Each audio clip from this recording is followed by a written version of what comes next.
বাচ্চার জন্ম দেওয়ার চাইতে বাচ্চার জন্ম নিবন্ধন করা কঠিন। কথাটা হাস্যকর হলো, এটাই সত্যি। কারণ কতটা ঝামেলা পোহাইতে হয় একটা জন্ম নিবন্ধন বানাইতে গেলে। তো প্রথমে মেয়েদেরকে নিয়ে চলে গেলাম স্টুডিওতে ছবি তোলার জন্য। বড় মেয়েকে স্কুলে ভর্তি করব।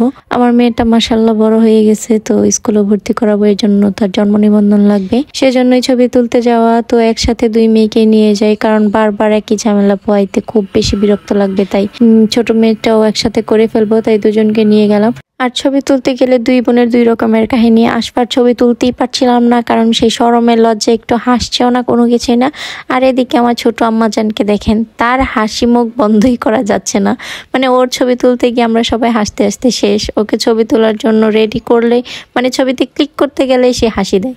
এখন উনি বলছিল যে ছবি যেহেতু হাসি না দেওয়া তোলাটাই ভালো হবে, তো ওর মুখ বন্ধই করতে পারছিলাম না আমরা। সে একটু পরপর শুধু হাসছিল আর হাসছিল। তো ক্যামেরাম্যান আমাকে বলছিল যে আপনি সরেন, ও আপনাকে দেখলেই হাসে। তারপর আমি পিছনে সরে যাই, তারপর ওর ছবি তোলা হয়। মাশাআল্লাহ খুব হাসি খুশি ছিল, একটু ভয় পাচ্ছিল না। তার উপর ওর মানে ছবি তুলতেই পারছিলাম না।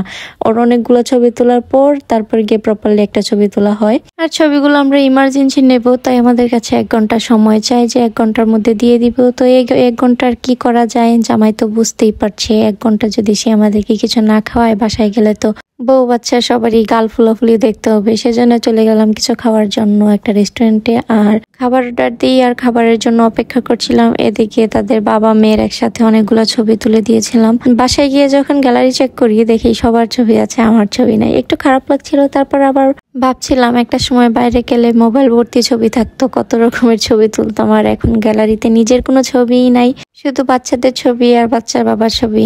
মাঝে মাঝে তো বাচ্চার বাবার সাথে ঝগড়াই হয়, তুমি আমার সাথে ছবি তোলো না, শুধু বাচ্চাদের সাথেই ছবি তোলো। তারপর আবার ভাবি ছবিগুলো তো আমিই তুলে দিই।